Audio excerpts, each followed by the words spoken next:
Vous lancez.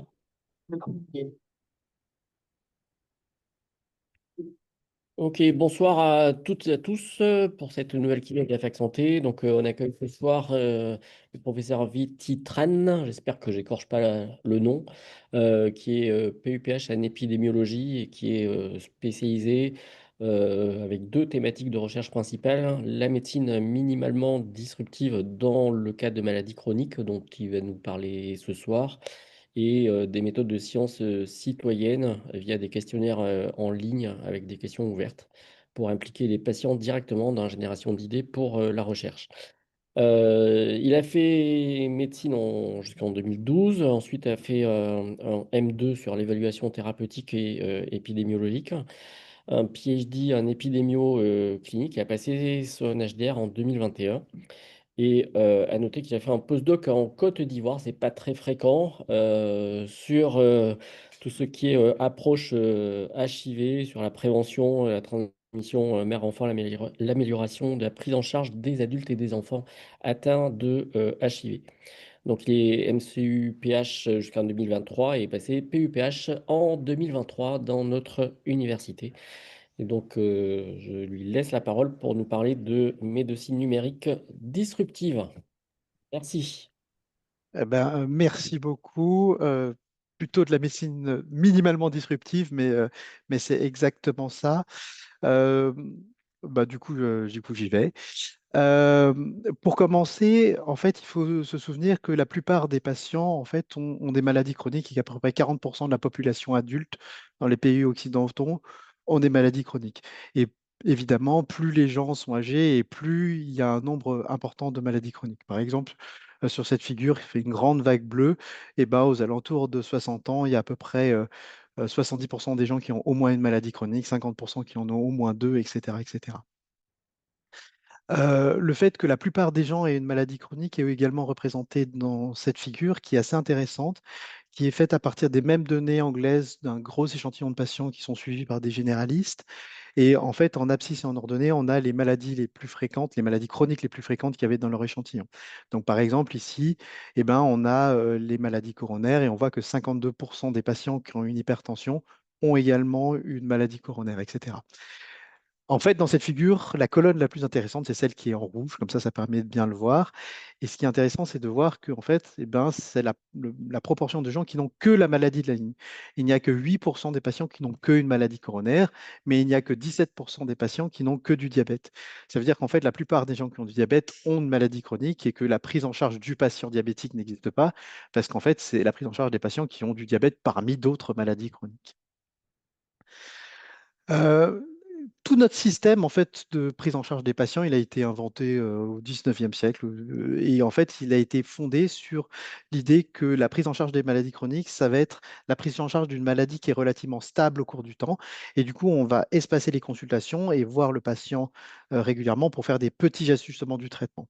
La réalité, c'est qu'en fait, la vie des patients, c'est des hauts et des bas, des exacerbations, des flares de leur maladie, et qu'en fait, en général, notre système fait de consultations qui sont globalement rares, c'est-à-dire une consultation tous les ans, une consultation tous les 6 mois, et ben ça tombe au mauvais moment, c'est-à-dire qu'elles ne tombent pas du tout là où le patient en a besoin, mais plutôt là, et du coup, elles sont au mauvais moment, elles sont rares et elles sont globalement courtes. Et tout ça, ça nous amène à un constat qu'en fait, notre prise en charge, notre système pour prendre en charge les maladies chroniques n'est pas génial, en fait. Et c'est bien résumé par une petite phrase d'un papier du New England d'il y a presque plus de 10 ans, enfin, qui a plus de 10 ans, pardon, qui dit, les patients avec une maladie chronique, ils passent quelques heures par an avec leur médecin ou avec une infirmière, et ils passent plus de 5000 heures par jour éveillés à s'occuper de leur santé et de plein de choses. Est-ce qu'ils doivent prendre les médicaments? Est-ce qu'ils doivent suivre certains conseils médicaux dans cette situation-là? Est-ce qu'ils doivent choisir ce qu'ils doivent manger ou pas manger? Faire des choix par rapport aux activités qu'ils peuvent faire. Et à chaque fois, les choses sont différentes puisque le contexte change. Ils vont avoir des situations exceptionnelles dans leur santé, dans leur quotidien, qui vont faire qu'ils vont se poser plein de questions. Et ça, on n'arrive pas à y répondre avec notre système actuel. Alors, il y a plus de 20 ans, là, du coup, il y avait des gens qui se sont dit, mais c'est très facile, ce qu'on va faire, c'est que à côté de chaque patient qui a une maladie chronique, on va mettre une infirmière qui va l'aider et qui va lui répondre à ses questions, qui va l'aider à prendre ses médicaments, qui va gérer tout un tas de papiers ou de choses administratives qu'il va pouvoir faire, et ça va être formidable. Sauf qu'en fait, bah, ça demande un temps d'infirmière énorme. On ne pourrait pas mettre une infirmière à côté de chacun des 20 millions de patients en France qui ont des maladies chroniques. Et du coup, c'est inimaginable de faire ça. Après, si on se dit, bah oui, voilà, on va aider les patients simplement à mieux faire, par exemple, des interventions pour changer les comportements, et ben voilà, pour les aider à mieux manger, à mieux faire du sport, etc., on pourrait avoir un impact considérable sur la prise en charge des maladies chroniques. Mais si on fait ça, eh ben, ça demande à peu près 6 fois plus de médecins généralistes que ce qu'on a actuellement. Ça, c'est des données en Angleterre, donc c'est une estimation d'Angleterre. Si on ne faisait que les interventions de lifestyle, c'est 6 fois plus de généralistes que ce qu'on a actuellement. Et ça, c'est sans compter tout ce qu'il y a d'autre, c'est-à-dire la prise en charge du traitement, etc. Alors, qu'est-ce qui se passe? Et ben, du coup, on voit qu'il y a de plus en plus de choses à faire, que les patients doivent faire de plus en plus de choses chez eux, prendre des médicaments, faire une surveillance, prendre le rendez-vous, changer leurs habitudes de vie, et que ces choses-là ne peuvent pas être faites par des soignants puisqu'en fait, ils n'ont pas le temps de le faire. Donc, on déplace de plus en plus de tâches qui étaient auparavant éventuellement faites par des soignants, quels qu'ils soient, vers les patients. Et donc, si on regarde la quantité de choses qu'on demande à nos patients de faire, c'est assez impressionnant. Par exemple, des patients avec un diabète de type 2, s'ils faisaient tout ce qui était écrit dans les recommandations, ils passeraient en moyenne 2 heures par jour à s'occuper de leur maladie, entre prendre les traitements, gérer leurs rendez-vous, euh, remplir des papiers administratifs, faire attention à ce qu'ils mangent, faire les bonnes courses qui vont bien, etc., etc. Ça, c'est une seule maladie chronique. Je vous rappelle de ce que j'ai dit au début. Les gens ont en moyenne plusieurs maladies chroniques. Et du coup, quand on a plusieurs maladies chroniques, par exemple, si on a 3 ou 4 maladies chroniques, bah, ça devient à peu près 35 heures par mois où on doit s'occuper de sa maladie.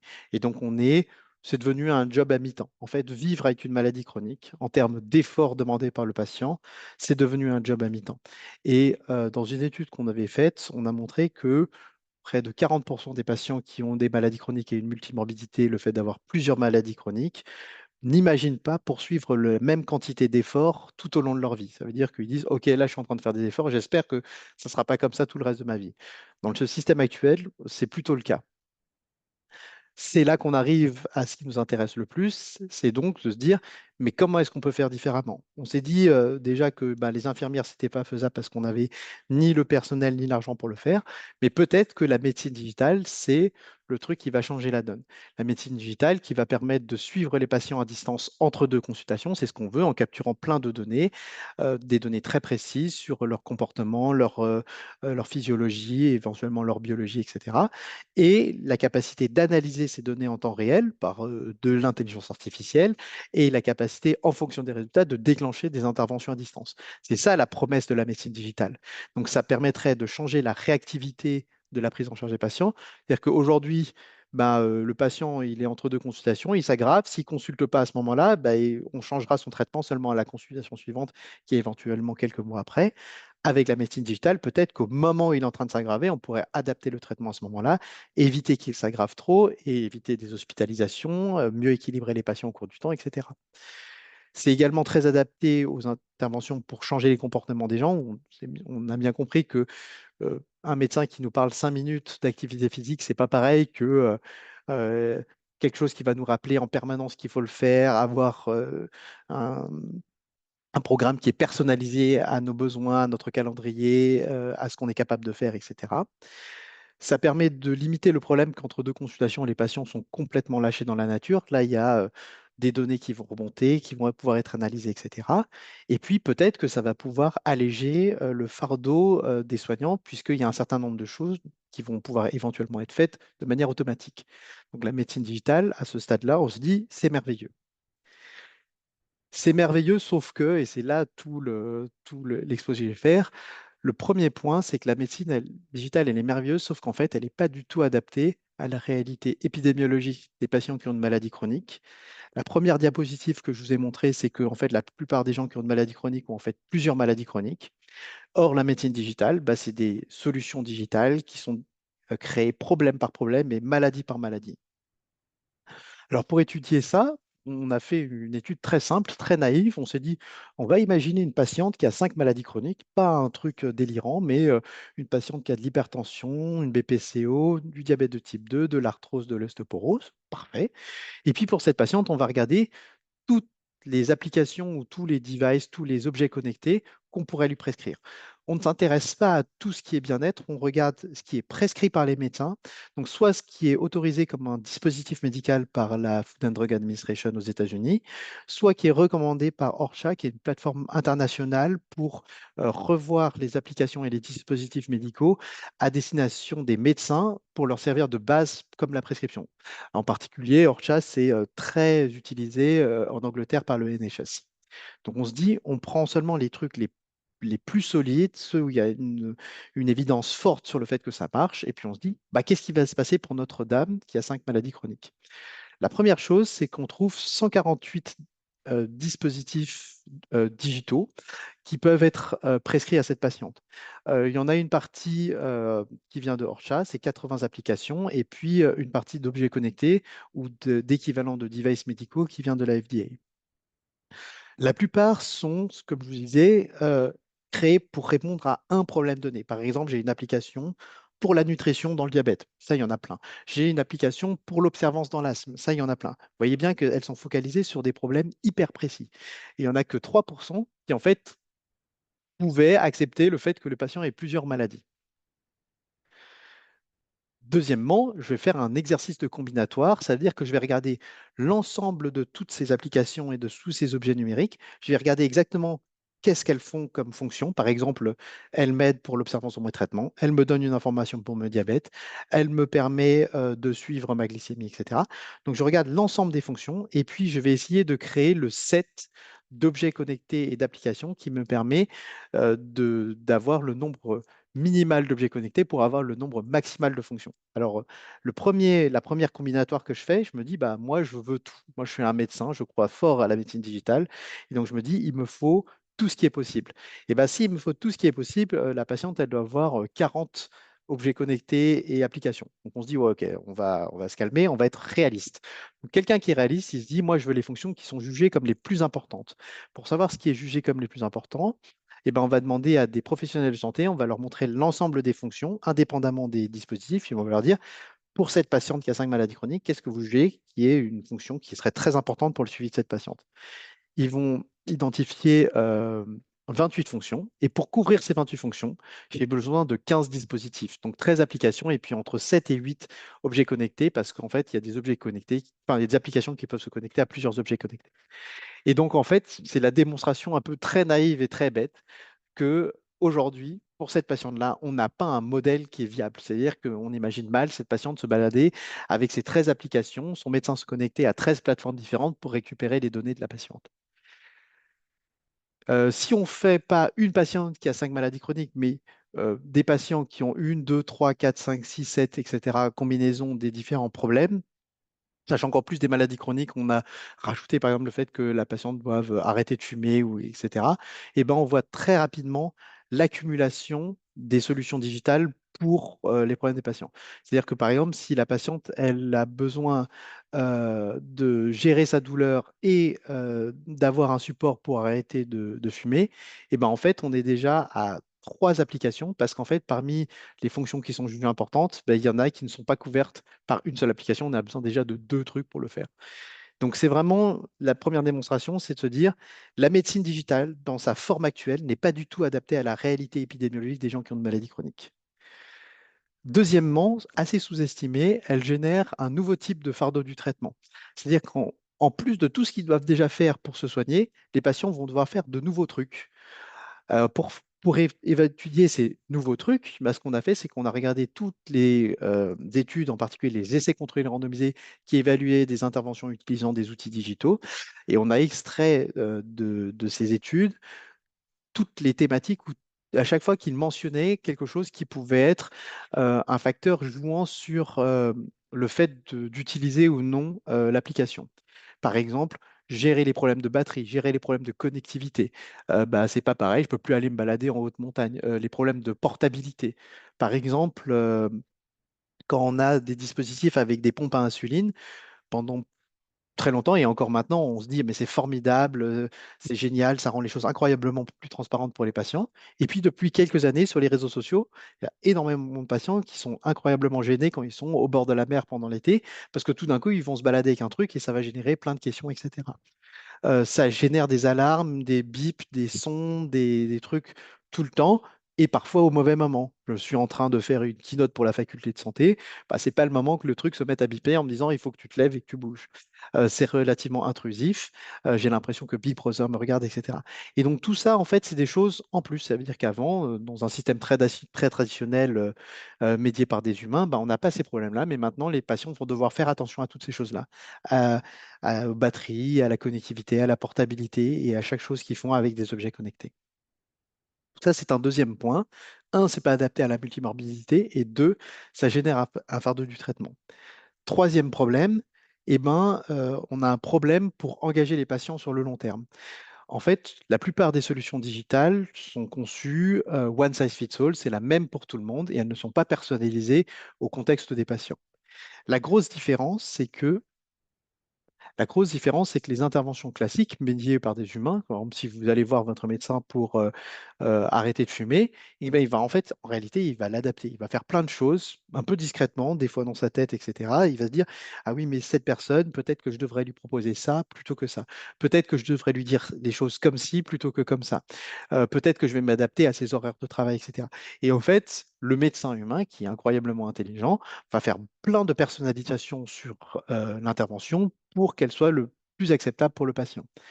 Dans les outils digitaux, tout est codé, tout est relativement froid et du coup, eh ben, il y a plein de choses qui vont manquer et peut-être qu'on va manquer ou qu'on va ne pas réussir à engager correctement les gens comme on pourrait le faire avec des interventions qui sont gérées directement par les humains.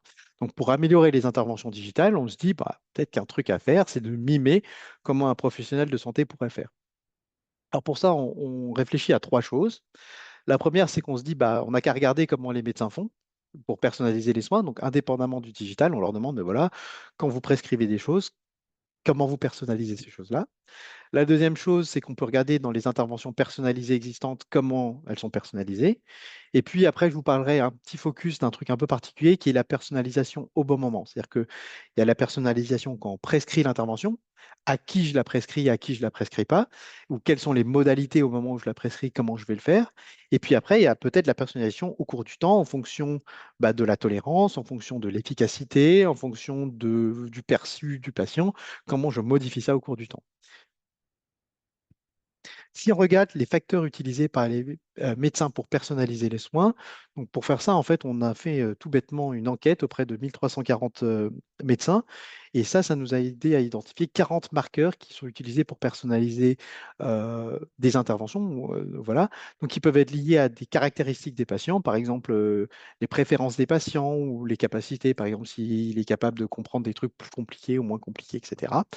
Et aussi un truc un peu particulier qui est le vécu du patient ou de gens qui lui sont proches par rapport à cette intervention-là. Par exemple, il semble déraisonnable, même si pour un patient c'est parfaitement indiqué, de lui prescrire une prothèse totale de hanche si sa mère a une prothèse totale de hanche et que ça s'est incroyablement mal passé. Peut-être que dans ce cas-là, il faut réfléchir à faire différemment ou la prescrire complètement différemment ou avoir une discussion différente par rapport à ça. Et vous voyez qu'en fait, ça, c'est plein de choses dont tiennent compte les médecins quand ils prescrivent les choses. Il y a aussi des choses qui sont liées aux circonstances, c'est-à-dire les rôles sociaux de la personne. Est-ce que c'est un père de famille? Est-ce que c'est un professionnel qui passe beaucoup de temps dans son travail? À quel point il ou elle peut avoir accès aux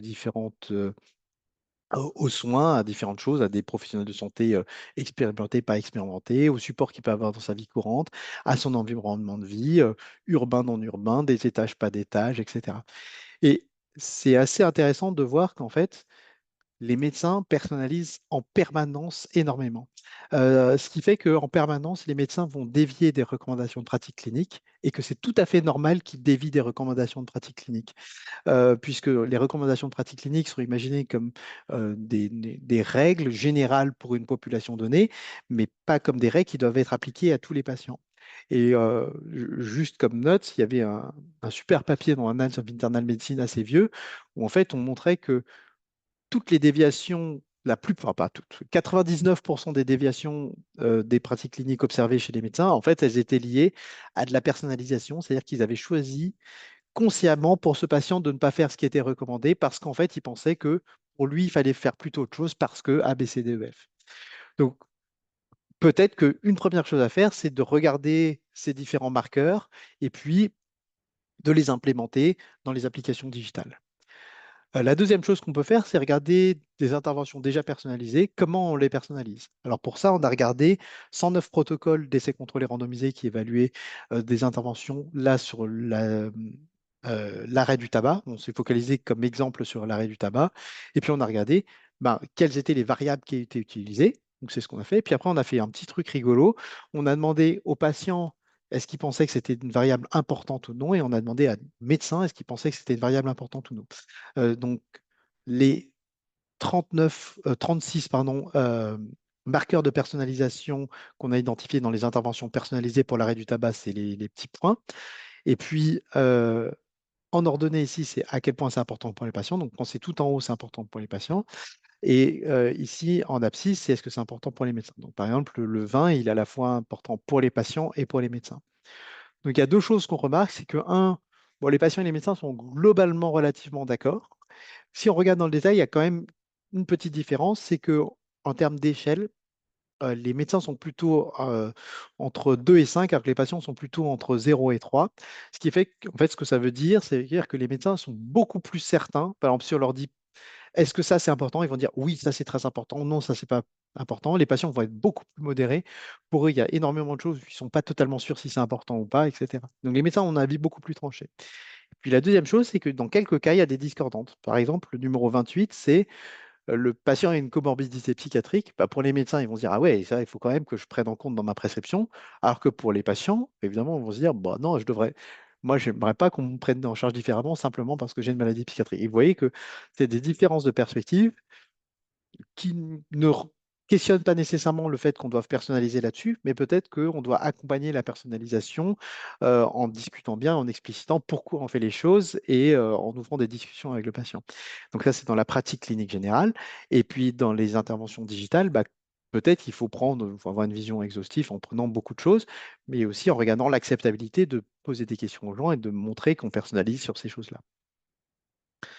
Et puis, si on avance encore plus loin, donc c'est un travail qu'on a fait avec une de mes postdoctorantes. On a fait en fait une revue générale de la littérature sur la notion de personnalisation de manière générale et sur sur quels facteurs on devait personnaliser. Si on se dit qu'en fait, il y a de la personnalisation de la médecine de précision qui est faite sur tout ce qui est biologique, omics, etc., tout ça c'est bien, mais qu'en fait, toute cette personnalisation sur autre chose, en particulier sur ce qui est de l'exosystème, c'est-à-dire des trucs qui sont au niveau de la loi, mais également tout ce qui est au niveau du microsystème ou du niveau individuel, c'est ce dont je vous parle auparavant, c'est euh, les capacités cognitives des patients, le niveau d'éducation, la culture des gens, leurs croyances, etc., leurs expériences passées, et ben ça, c'est tout un niveau de personnalisation qui est aujourd'hui relativement invisible dans la médecine de précision, alors qu'on imagine que ça a un impact relativement fort sur la manière dont les gens vont s'engager avec les interventions, en particulier dans les maladies chroniques, et du coup, l'efficacité de ces interventions chez les patients qui ont des maladies chroniques. Donc, notre point est de se dire que il faut qu'un maximum de ces paramètres-là puissent être mesurés et qu'on puisse adapter les interventions en fonction de ces paramètres-là pour maximiser leur engagement, en particulier dans des solutions digitales où il n'y a pas un humain qui est là, entre guillemets, pour adapter et réadapter les choses derrière. Et surtout qu'il ne pourra pas le faire dans les interventions digitales.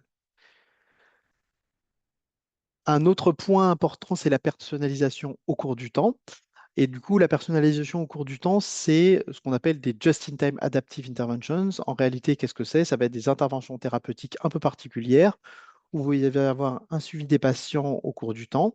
Et en fonction de ce suivi au cours du temps, eh ben, on va adapter, déclencher des interventions thérapeutiques pour le patient. Donc, L'exemple le plus classique et que les gens visualisent bien, c'est la pompe à insuline et en fait ce qu'on appelle le pancréas artificiel. Qu'est-ce qu'on a? On a un capteur de glycémie sous-cutanée, par exemple un freestyle libre. Ça mesure la glycémie en continu. Il y a un algorithme qui va décider en fonction des mesures si oui ou non il doit déclencher la pompe à insuline. Et ensuite, la pompe à insuline envoie la bonne quantité d'insuline en fonction de ce qui a été mesuré. Et donc, c'est bien un système qui est complètement en fermé. Donc, c'est des closed loop et c'est le pancréas artificiel. Ça a plein d'avantages, ce système-là. C'est-à-dire que avant, dans un système très traditionnel, le patient se pique les doigts plusieurs fois par jour. Ensuite, il va comparer la mesure qu'il a faite avec l'algorithme que lui a écrit le médecin sur une feuille de papier. Et puis, il va essayer d'appliquer l'algorithme, éventuellement avec le risque de se tromper, voire il ne va pas le faire, etc. Dans un système fermé, on voit qu'il y a moins de risques d'erreur et que bah, ça permet de le faire plus fréquemment et de ne pas être dépendant du fait que le patient fasse un certain nombre d'actions et en particulier des actions relativement contraignantes. Comparé à la prise en charge traditionnelle des patients diabétiques, les pancréas artificiels et les systèmes closed loop permettent de garder les patients plus fréquemment, plus longtemps dans la zone qu'on considère être la zone idéale par rapport à un système traditionnel. Donc, il y a énormément d'avantages à ça. Évidemment, il y a tous les inconvénients qu'on a déjà dit, ça génère un fardeau spécifique. Donc, c'est plus le fardeau de se piquer le doigt, mais par exemple, c'est le fardeau d'avoir un truc qui va biper, de faire attention à la batterie de celui-ci, d'avoir éventuellement des alertes, d'avoir des gens qui vont poser la question, mais qu'est-ce que tu es en train de faire? Alors que se piquer le doigt, ça peut être éventuellement plus discret, ça peut être fait à certains moments, etc. Donc, des, des contraintes différentes du système. Ces systèmes en fait, qui reposent sur le fait de monitorer les gens au cours du temps et de déclencher des interventions au bon moment, eh ben, en fait, on peut les comparer à... donc, c'est des systèmes qui sont automatiques et on peut les comparer à ce qui se fait dans les voitures autonomes. Et en fait, pour classer les interventions médicales qui sont adaptées au cours du temps de manière automatique, on a essayé d'appliquer une classification qui venait des voitures autonomes. Donc, comment ça marche? Bah, en fait, on a 5 niveaux. Le niveau zéro, c'est facile, c'est no automation. Dans la voiture, il n'y a rien d'automatique pour vous guider vers là où vous voulez aller. Et en santé, c'est pareil, c'est que bah, c'est vous qui gérez tout. Le niveau un, c'est l'assistance. C'est dans la voiture, vous avez une carte. Donc, vous avez une carte papier.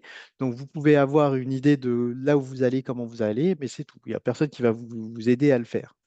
Euh, Si on essaie de comparer dans la santé, c'est ce que je vous disais, c'est ce qu'on a aujourd'hui, enfin ce qu'on avait entre guillemets presque hier, c'est le médecin qui va écrire une prescription en disant si la glycémie est supérieure à X, alors il faut faire ça, si la glycémie est entre X et Y, alors il faut faire ça, etc. Ça, c'est le niveau d'assistance. Et puis après, on passe dans un niveau d'automation. Dans un niveau d'automatisation, bah, la voiture automatique, partial automation, c'est le GPS. Le GPS, il vous choisit un trajet, il vous guide sur le trajet, mais il ne prend pas le volant pour conduire à votre place. Donc, il va vous dire, attention, vous devrez vraiment tourner là, mais si vous ne tournez pas là, bah, il ne va pas tourner le volant à votre place. Euh, donc ici, bah, si on essaie de faire la transposition pour la santé, on a des patientes, par exemple des patientes enceintes, elles vont avoir des objets connectés qui vont mesurer plein de choses au cours de la journée. Ça va générer éventuellement des alertes qui vont être envoyées aux patients, aux providers. C'est exactement comme le GPS. Vous auriez dû tourner là. Attention, vous êtes dans cette zone-là, vous devriez faire quelque chose, mais je ne vous dis pas ce que vous devez faire. High automation, ben on est dans, alors, je ne sais pas si c'est encore politiquement correct de dire ça, mais c'est la Tesla qui va se conduire plus ou moins toute seule dans des circonstances données. Elle ne le fait pas tout le temps, partout, mais sur certaines routes, elle va pouvoir conduire toute seule. Là, ça ressemble à ce qu'on disait, c'est-à-dire on a un système qui va mesurer la glycémie des patients. Euh, et puis, en fonction de la glycémie, eh ben, ça va non seulement faire une alerte, mais ça va éventuellement délivrer la bonne dose d'insuline. Et full automation, bah, vous avez bien compris que c'est la voiture qui conduit tout seul, tout le temps, partout. Pour nous, on considère que, par exemple, le closed loop du diabète, c'est proche de ça, ce qui n'est pas totalement vrai, puisque dans certaines circonstances, il va falloir le bypasser parce que il ne va pas prendre en compte qu'on est sur le point de faire un exercice physique important, sur le point de manger quelque chose d'important, etc. Et qu'en fait, eh ben, il faut changer ce qu'on fait par rapport à ça. Mais vous voyez qu'en fait, on peut imaginer tout un niveau de gradation des interventions qui se déclenchent au bon moment. liées à leur niveau d'automatisation. Et du coup, comme on a revu l'ensemble des interventions en santé, eh ben, on va les classer. Et puis en les classant, on va en trouver 88 dans la littérature. Bon, c'était il y a quelques années, en 2022. Et ensuite, on les classe si elles sont full automation, high automation ou partial automation. Donc, partial automation, je vous rappelle, c'est l'équivalent du GPS, c'est le truc qui fait des alertes en vous disant vous devriez faire quelque chose. Et évidemment, dans cette situation-là, bah, ça demande du travail à la fois pour les patients et pour leurs professionnels de santé. Dans High Automation, bah, elle prend en charge un certain nombre de choses. En général, ça demande du travail pour les patients, mais ça demande moins de travail pour le médecin. Et puis, dans les full automation, par exemple le closed loop, bah, ça diminue la charge de travail pour le patient. Il n'a plus besoin de faire un certain nombre d'actions. Ça diminue également la charge de travail pour le professionnel de santé. Il n'a plus besoin de revoir en temps quasi réel les glycémies de ses patients. Le système gère et donne la bonne dose d'insuline sans que le médecin ait besoin de faire des choses. En termes de proportion, on voit bien que full automation, il y en a relativement peu aujourd'hui. Et d'ailleurs, la plupart de celles qu'on a trouvées, c'était des systèmes pour le diabète, qui est le modèle de full automation qu'on a en santé. Dans d'autres maladies et dans d'autres contextes, aujourd'hui, c'est pas encore, on n'en est pas encore là en termes d'automatisation de l'adaptation des doses, par exemple, au cours du temps. Donc toute cette partie pour vous dire en fait que donc on a dit les interventions ne sont pas adaptées à la multimorbidité, elles génèrent un fardeau du traitement et elles ne sont pas bien personnalisées. Elles ne sont pas bien personnalisées ni au début parce qu'elles ne prennent pas en compte les mêmes facteurs que prendraient les médecins pour personnaliser l'intervention. La plupart des interventions sont personnalisées sur le sexe, alors que, en réalité, les patients et les médecins, dans l'étude précédente, ont dit bah, le sexe est peut-être le truc le moins important sur lequel on devrait personnaliser. Et la plupart des interventions ne sont pas personnalisées pour s'adapter au cours du temps en fonction de la réponse, de la tolérance ou des préférences du patient. Donc, on a encore du travail à faire sur la personnalisation. Euh, Quatrième problème, il y a un vrai problème de transparence par rapport à ces interventions. Tout au début, je vous avais raconté qu'on avait pris notre patiente qui avait 5 maladies chroniques et qu'on avait regardé tout ce qu'on pouvait lui prescrire. On avait trouvé 148 outils connectés qu'on pouvait prescrire à cette patiente. Donc ça, c'est génial, très bien, super. Sauf qu'en tant que médecin ou en tant que patient, je me dis, mais oui, mais du coup, lequel choisir? Comment je fais pour choisir entre l'application A et l'application B si elles me disent qu'elles font la même chose? Et du coup, bah, une idée, c'est de se dire, bah oui, bah, du coup, il faudrait que chacune de ces applications soit assez transparente sur bah, son efficacité, les contraintes, ce que ça implique du patient, où vont être les données, etc. Et vous avez évidemment compris que ce n'est pas vraiment le cas. Donc, ce qu'on fait là, c'est qu'on se focalise sur les just-in-time interventions dont je viens de vous parler, donc ces fameuses interventions qui s'adaptent au cours du temps, qui sont un peu le top du top de ce qu'on fait en termes de médecine digitale, d'automatisation de la prise en charge des patients, etc. Donc, on trouve 38 GTI qui sont approuvés par la FDA entre 2019 et 2021. Et puis pour chacune de ces interventions, bah, on va regarder dans les documents publics fournis par la FDA, quelles sont les données disponibles. Parce qu'en fait, on se dit, euh, si ce n'est pas dans ces documents publics, c'est forcément dans les documents qui viennent des constructeurs, des manufactureurs, des entreprises. Et du coup, c'est quand même soumis à un petit biais de je vais présenter les données qui m'arrangent de la même meilleure manière possible. Donc on se dit, on veut une évaluation qui soit la plus propre possible. Donc on va regarder les documents publics fournis par la FDA. Donc, on a identifié nos 39 devices qui sont des GTI, donc des interventions qui s'adaptent au cours du temps. Et puis, on va regarder quelles sont les informations qui sont présentes dans les documents pour la mise sur le marché, qui sont disponibles publiquement sur le site de la FDA. Donc, comme vous avez compris, dans les GTI, il y a plusieurs composantes. Il y a une composante de monitoring. Vous avez bien compris que c'est un monitoring au cours du temps qui va collecter des données. Il y a un composant de décision qui va être l'algorithme qui va décider si je dois déclencher oui ou non l'intervention. Et puis après, il y a est-ce qu'il y a des informations sur l'intervention en tant que telle? Est-ce qu'elle a une efficacité clinique? De quel ordre? Etc. Et pour chaque truc, on va regarder, bah, ça a été évalué dans quelle population. Par exemple, le composant de monitoring, est-ce qu'il est évalué chez des malades ou chez des personnes saines, sur des patients virtuels ou chez exactement les gens qui vont recevoir l'intervention au final, la taille d'échantillon, et puis bah, est-ce qu'on a les résultats de cette évaluation de performance. Pareil pour l'algorithme. Comment l'algorithme a été défini et testé. Est-ce qu'il a été testé sur une population de gens sains, sur une population de gens malades, sur des gens synthétiques ou non, etc. La taille d'échantillon et est-ce qu'on a les résultats de l'évaluation. Et puis pour le GTI en tant qu'évaluation thérapeutique, bah, on regarde est-ce qu'il y a une étude clinique. S'il y a une étude clinique, quels étaient les patients qui étaient inclus? Est-ce que c'est les mêmes que ceux pour qui l'intervention est aujourd'hui autorisée par la FDA? Et quel était le sample size là-dedans. On regarde aussi, pour le plaisir, s'il y a des informations sur qui possède les données et qui a accès aux données. Les résultats, vous voyez, donc chaque ligne, ça représente un device. Donc, par exemple, le premier device, bah, il rapporte à peu près correctement toutes les interventions. Il y a juste qui possède les données qui ne sont pas là, mais c'est plutôt très complet. Les deux suivants, c'est un peu moins complet, etc. Jusque là où, en fait, il y a six devices qui sont bien des dispositifs médicaux approuvés par la FDA, où on n'a aucune information sur la performance de l'outil de monitoring, l'algorithme, qu'est-ce que c'est, quelle est sa performance, ni est-ce que finalement utiliser ce truc-là, c'est utile ou non pour mes patients. Au global, si on regarde les lignes bleues, bah, il n'y a que 13% des GTI qui sont approuvés par la FDA. On a vraiment les résultats de l'étude clinique dans les documents de mise sur le marché. Alors, il faut faire attention, ça ne veut pas dire que les données n'existent pas, ça veut juste dire que, en fait, elles ne sont pas présentées. Et elles sont en général pas présentées parce que les industriels vont dire, ah oui, mais c'est du secret industriel. Le problème du secret industriel, c'est que comme c'est du secret industriel, ben, nous, en tant que médecin ou en tant que patient, on ne sait pas si ça marche ou si ça ne marche pas, si on doit le prescrire ou si on ne doit pas le prescrire. Et du coup, ça pose un vrai problème de transparence. Je suis en train de prescrire une intervention thérapeutique à mon patient. Je n'ai aucune idée de la performance de celle-ci.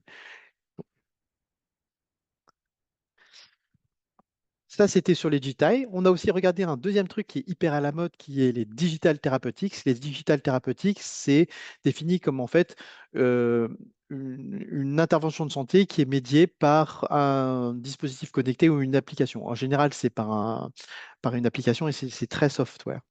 C'est un terme qui est à la mode depuis pas très longtemps, mais si on regarde en fait ce qui est pareil, encore une fois, approuvé par la FDA ou recommandé par ORCHA, qui est cette fameuse organisation qui identifie les meilleures applications pour les recommander pour la prescription pour les médecins. C'est une organisation internationale.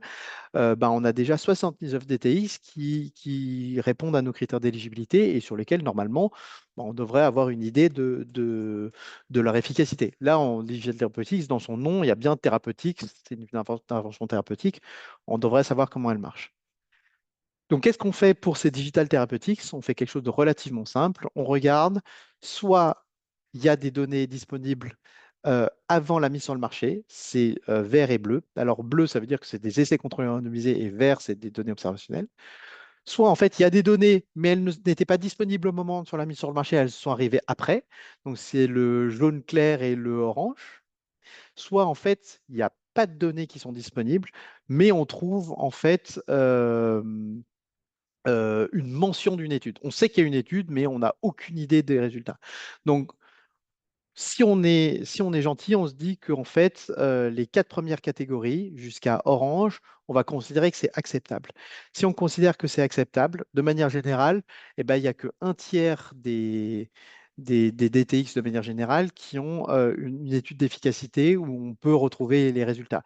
Parmi elles, il y en a seulement, je sais pas, je dirais 30% où les résultats étaient disponibles au moment sur la mise sur le marché. Ça veut dire que si je suis quelqu'un qui essayait de prescrire l'application juste après sa mise sur le marché, il est possible que j'ai euh, pas les résultats à ce moment-là.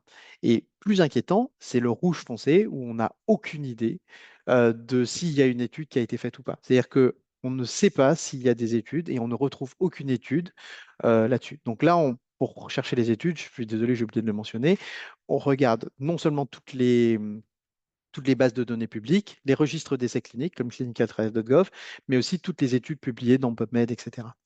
Et du coup, on voit que c'est un peu mieux pour les dispositifs approuvés par la FDA que pour les dispositifs qui ne sont pas approuvés, qui rentrent par exemple par ORCHA.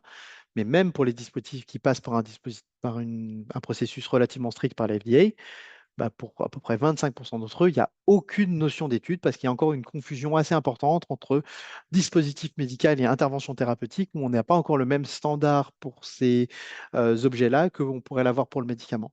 On se pose une question, est-ce qu'on doit avoir les mêmes standards que pour le médicament qui est une infrastructure relativement lourde? C'est une infrastructure relativement lourde, mais d'un autre côté, ça permet bah, d'avoir une bonne transparence et d'être assez confiant quand on prescrit quelque chose à un patient, de l'efficacité, des effets secondaires qu'on peut avoir pour ce patient-là. Euh, Très lié à ça, la quantité de dispositifs médicaux, d'outils numériques, d'applications en santé qu'on a, ça va disrupter complètement notre appareil d'évaluation thérapeutique. Pourquoi? Parce qu'en fait, aujourd'hui, tout notre modèle d'évaluation thérapeutique, il a été créé principalement pour le médicament. Et si on regarde encore une fois la FDA, il n'y a que 50 nouveaux médicaments dans une nouvelle indication qui sont mis sur le marché par an. Tout le reste, c'est en fait des médicaments déjà existants qu'on repurpose, etc. Mais il n'y a que 50 nouveaux médicaments par an. Et du coup, le gros de ce qui est fait, enfin de l'appareil de recherche clinique, en fait, il évalue quand même les 50 médicaments. Ce qui est compliqué, c'est que aujourd'hui, on est en train de parler de centaines et peut-être assez prochainement de milliers d'outils digitaux qui vont être mis sur le marché. Et du coup, est-ce qu'on peut se permettre de faire des essais contrôlés randomisés de grande taille et de forte puissance pour chacun de ces outils numériques? Alors, je ne dis pas qu'il ne faut pas le faire, je dis qu'en tout cas, ça va me poser une question sur notre capacité à le faire, quoi. Euh, la plupart des recherches qui portent sur ce sujet aujourd'hui sont relativement naïves. Ça veut dire que, je ne dis pas qu'elles sont mauvaises, c'est que en fait, on se dit, bah oui, bah voilà, on va regarder par exemple les registres d'essais cliniques. C'est ce qu'ont fait ces auteurs dans Clinical Pharmacological and Therapeutics et dans le Lancet Digital Health. Ils disent, bah, on prend tout clinicaltrials.gov, on regarde ce qui a trait à des DTX, et puis eh ben, on montre qu'aujourd'hui, bah, voilà, il y a plusieurs milliers d'études qui sont faites pour du DTX, avec une majorité d'études interventionnelles, et puis quelques études observationnelles, et puis etc. Et puis avec une forte croissance au cours du temps. Ce que ces recherches omettent, c'est ce que nous, on met en évidence sur un DTX. On ne va pas faire une publication sur un DTX, mais on le montre. Ça, c'est un seul DTX. C'est un seul DTX qui s'appelle le SUMRIST. En fait, pour le SUMRIST, il y a eu une dizaine d'études au cours du temps, avant et après la mise sur le marché. Il y en a qui étaient randomisées, qui sont vertes, et d'autres qui étaient non randomisées. Et vous voyez, par exemple, que la mise sur le marché en 2020, eh ben, c'était après une étude randomisée, celle-là, qui était l'étude où il y a eu plein de publications subséquentes et surtout après une grosse étude vie réelle sur plus de 7000 patients. C'était avant les résultats définitifs de l'étude North 3, même il y a eu des résultats au moment de la mise sur le marché, et pour le moment, c'était quelque chose qu'ils avaient mis dans leur dossier. Vous voyez bien que, en fait, dans cette timeline-là d'études, ben, on voit qu'il y a plein de choses différentes. Il y a des études très pilotes au début randomisées, puis des études qui vont servir à la mise sur le marché, qui peuvent être randomisées ou de vie réelle. Et puis après, on va avoir des études un peu bizarres où on va changer la population, qui vont être quasiment de l'extension de l'indication. C'est-à-dire que Somris c'était indiqué, je ne sais pas, je dis n'importe quoi, chez l'adulte. Ben, on va tester chez la personne âgée, chez la femme noire. Et puis, comme c'est de l'intervention digitale avec de la thérapie cognitivo-comportementale, on va changer de langue avec des gens qui parlent une autre langue, etc., avec d'autres études. Et vous voyez que, en fait, je ne peux pas dire, ah bah oui, il y a plein d'essais contrôlés randomisés et puis il y a quelques études observationnelles. Je vais avoir besoin de retrouver une notion de, il y a des études pilotes, puis il y a des études qui vont être pivotales, il y avait des études vie réelle pour évaluer soit l'efficacité en vie réelle, soit pour avoir une notion médico-économique, puis après on va avoir des études pour étendre l'indication. Et du coup, en fait, si on veut décrire correctement qu'est-ce qu'il y a aujourd'hui pour évaluer les digital therapeutics? Ben, je vais devoir reclasser toutes les études qui ont été identifiées précédemment dans ces grandes catégories-là. Et c'est exactement ce qu'on est en train de faire sur le modèle de celui-là. Ben, on ne le fait pas pour un device, mais on le fait pour plein de devices. Et du coup, c'est vraiment l'idée de recatégoriser chaque étude en fonction de son objectif, sa population, sa taille d'étude, ses critères de jugement, pour essayer d'évaluer et d'identifier les phases de l'évaluation du DTX. Quel DTX publie quelle phase, quelles données sont disponibles. Par exemple, c'est pas du tout pareil de dire, ah oui, avant la mise sur le marché, j'avais le résultat d'un essai, si c'est un essai pilote ou si c'est un essai plutôt pivotal, etc., etc. Donc, de dépasser notre propre naïveté et d'aller plus loin pour essayer d'être plus précis et plus certain de qu'est-ce qui est requis pour mettre sur le marché un DTX et qu'est-ce qui est requis en termes d'évaluation pour ces DTX, et du coup, d'être plus clair sur qu'est-ce qu'on devrait faire. Je vais faire une petite aparté sur un autre problème de la médecine digitale, c'est qu'aujourd'hui, c'est implémenté de manière un peu cow-boy. Donc, je vous ai dit que non seulement ce n'était pas adapté à la multimorbidité, mais que ce n'était pas nécessairement personnalisé, mais en plus, entre deux services différents d'un même hôpital, peut-être que les gens vont implémenter deux solutions différentes parce que, en fait, c'est principalement porté aujourd'hui par des médecins qui sont intéressés, qui sont technophiles, qui ont envie d'expérimenter, envie d'implémenter des choses, envie d'utiliser des choses. Sauf que, eh ben, je dis n'importe quoi, au sein de l'assistance publique, ça va être le bazar puisque tous les services de néphrologie vont faire différemment. Si on regarde les services de néphrologie en France, ça va être encore plus le bazar. Et puis si on regarde au niveau de l'Europe, ça sera pire encore. Et du coup, il y a une question existentielle qui se pose, c'est quels outils, pour quels patients, dans quel contexte, et comment on fait pour essayer d'harmoniser ça au niveau euh, national, voire européen. Euh, pour faire ça, en fait, on a eu un projet européen qui s'appelle Cactus. Et en fait, l'idée de ce projet européen, c'est de repartir vraiment en amont de la médecine digitale et de se positionner sur le parcours de soins des patients. En fait, en se disant, bah, nous, ce qu'on veut faire, c'est retracer le parcours de soins des patients qui ont des maladies chroniques, avec l'ensemble de leurs maladies chroniques. Et dans ce parcours de soins, identifier là où il y a eu des problèmes, des pain points, là où, par exemple, on n'a pas répondu à leurs attentes, là où il y a eu une conséquence médicale qui était non désirée, etc. Et de se poser la question, est-ce que l'utilisation d'une intervention digitale, si elle avait été implémentée à ce moment-là, aurait éventuellement permis d'éviter le problème? Et ça, une fois qu'on aura fait ça, ben, ça va nous donner une vue d'aigle pour nous dire quelles interventions sont utiles chez quel patient, à quel endroit, dans quel système de santé. Donc c'est exactement ce que je vous ai dit. L'idée, c'est de retracer le parcours de soins des patients, un peu comme des cartes de métro, où chaque ligne de métro, ça serait une maladie, une prise en charge du patient pour un problème de santé différent. Il aurait des arrêts de métro quand il a des consultations, des examens, des renouvellements, des tâches à faire, etc. Et puis, on va identifier là où il y a des problèmes dans son parcours de santé. Et puis, on va regarder quels problèmes étaient plus ou moins évitables si jamais on avait mis en place des solutions digitales. Et une fois qu'on aura créé cet outil qui nous permet de faire ça avec des cartes de métro, on va l'appliquer dans nos différentes cohortes, registres et plateformes en Europe, parmi les partenaires. Donc en France, bah, Compare, une plateforme université Paris-Cité. En Écosse, dans Cher, qui a un gros registre de soins primaires. En Norvège, donc ils ont une plateforme nationale où tous les patients norvégiens rentrent et peuvent répondre à des questionnaires en ligne dedans. Et puis avec du recrutement dans les hôpitaux et en soins primaires dans les autres pays partenaires.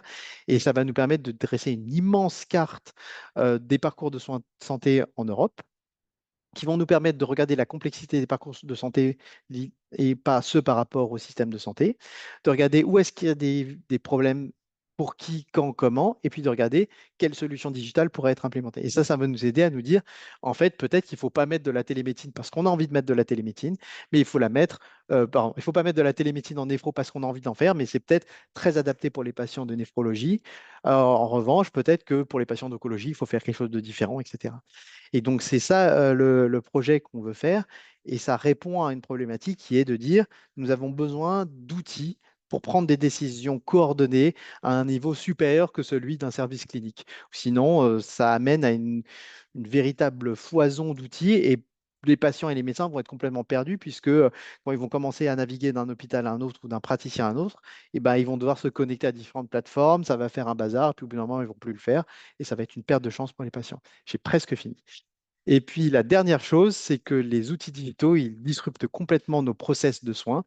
Ils disruptent complètement nos process de soins et du coup, on doit se poser la question, comment on fait pour transformer notre prise en charge habituelle des patients avec des consultations en mettant en place ces outils numériques? Et alors, on a fait une série d'études un peu bizarres, où juste après la Covid, où les gens avaient pu tester plein de choses, des téléconsultations, le renouvellement des ordonnances par mail, etc. On leur a demandé, bah, maintenant, aidez-nous et imaginez le système idéal pour vous qui avez une maladie chronique. Et donc, ils nous ont dit plein de choses. Et par exemple, ils nous ont dit, pour les vidéoconsultations, il y a un tiers des patients qui seraient prêts à remplacer jusqu'à 50% de leur consultation par des vidéoconsultations, par des téléconsultations.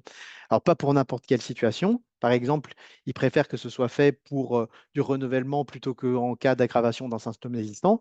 Mais n'empêche que ça nous donne une idée qu'on a besoin de se réorganiser par rapport à ces nouvelles technologies. Et donc, on a besoin de réorganiser aussi l'organisation même de nos consultations pour pouvoir tenir compte de dire, OK, ben, on a des plages pour les vidéoconsultations, mais on a besoin de savoir comment on priorise les patients qui vont rentrer en vidéoconsultation, en consultation réelle, etc., etc. Ça, c'est la même chose pour l'adaptation du traitement à distance avec des outils numériques. La moitié des patients qui ont des maladies chroniques imaginent que ce serait possible d'avoir des adaptations du traitement à distance qui seront drivées par du monitoring à distance, comme dans le modèle GTI que j'ai montré. C'est-à-dire qu'en fait, les patients sont très, très, très prêts à le faire. Et aujourd'hui, ce qui pêche, c'est plutôt les solutions que la volonté des patients. Et pour conclure, c'est juste pour faire de l'autopromotion, parce que quand on a du temps, il faut toujours faire de l'autopromotion. Mais une grande partie de ces principes, on les a résumés dans un éditorial publié dans le BMJ en fin d'année dernière. Et du coup, on a développé des principes voilà, si on devait avoir une médecine digitale qui soit minimalement disruptive pour le patient, pour le médecin et pour le système de santé, il faudrait qu'elle puisse prendre en compte la multimorbidité, qu'elle soit transparente, qu'elle soit personnalisée, qu'elle s'adapte au processus de soins existants, etc., etc. Et donc, voilà, juste pour vous encourager à lire cet excellent article. Merci beaucoup. Ok, merci beaucoup. On va peut-être arrêter le partage d'écran, ce sera plus simple pour les questions. Est-ce que quelqu'un a une remarque ou une question sur cet exposé qui était un domaine assez particulier mais qui est en pleine expansion à l'heure actuelle? J'avais une question très générale. Quid des problématiques éthiques de ces dispositifs médicaux comme ça? Bah, une des problématiques, c'est l'accès aux données, qui a accès aux données, comment on contrôle l'accès aux données, et à plus forte raison quand on doit faire des systèmes au niveau européen, par exemple. Du coup, dans la réponse, dans les systèmes digitaux, par exemple, les systèmes qui sont mis sur le marché, en général, les industriels sont relativement, alors clairs, je pense pas dans les données publiques, mais c'est-à-dire qu'ils disent, ah bah, c'est nous qui allons héberger les données comme ci, comme ci, comme ça, et c'est mis sur le marché comme ça. C'est plutôt, en fait, la difficulté pour moi, c'est moins le problème éthique que le problème de transparence. Alors, du coup, c'est peut-être la même chose. C'est le médecin, lui, quand il va prescrire l'intervention, il va avoir du mal à dire à son patient où sont les données, qui y a accès et comment, si c'est pas très clairement indiqué par l'industriel, etc. Donc, il y a un problème éthique qui peut-être aujourd'hui passe sous le radar parce qu'en fait, on les autorise comme des dispositifs médicaux, mais en fait, c'est des dispositifs médicaux très différents de ceux qu'on avait auparavant dans, je sais pas quoi, la prothèse du genou, où il y a plein de données de patients qui vont naviguer, etc. Euh, on a un petit projet, un projet qu'on est en train de faire qui est assez amusant, qu'on fait actuellement avec Harvard, où en fait l'idée c'est de regarder les flux entrants et sortants des applications médicales pour voir ce qui sort. En fait, c'est fait avec des gens qui sont spécialistes de la sécurité informatique et en fait, ils le faisaient traditionnellement pas du tout dans les applications de santé où ils se rendent compte que, par exemple, je dis n'importe quoi, j'utilise une application pour commander mon taxi. En réalité, il y a plein d'informations personnelles qui vont sortir et qui vont être vendues très directement à des data brokers qui vont utiliser les données pour me faire de la publicité personnalisée. Et une des questions qui se pose, c'est quid des applications de santé. Et du coup, en fait, ce qu'on va faire, c'est qu'on va prendre les applications de santé qu'on a identifiées dans nos revues systématiques, on va toutes les passer au crible de leur système pour voir si éventuellement, dans certaines applications de santé, il y a des données par design par le manufactureur qui sont destinés à être revendus directement à des data brokers comme ça. Et ça, on sait par exemple dans le monde de l'éducation que c'est fait. C'est-à-dire que les applications d'éducation qui sont mises en place par les lycées, les collèges, etc., qui sont mises en place pour tous les étudiants, pour qu'ils se connectent, voient leurs notes, etc., il y a plein de données qui sortent et qui vont dans des data brokers. On le sait que c'est fait pour l'éducation, peut-être que ce n'est pas fondamentalement différent pour la santé. Ok, merci. Catherine, tu as une question? Non, juste une remarque déjà. Merci beaucoup, Viati, pour cette super présentation et merci d'avoir inclus santé orale dans Compare. Et pour les applis, je sais que Marie-Clotilde est rattachée, Cara est rattachée à ton unité.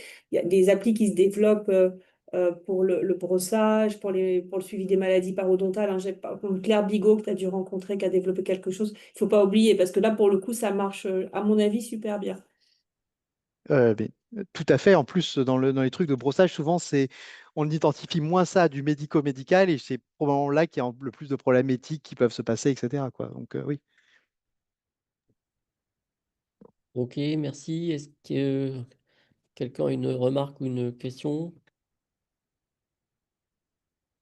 Bien, je n'en vois pas.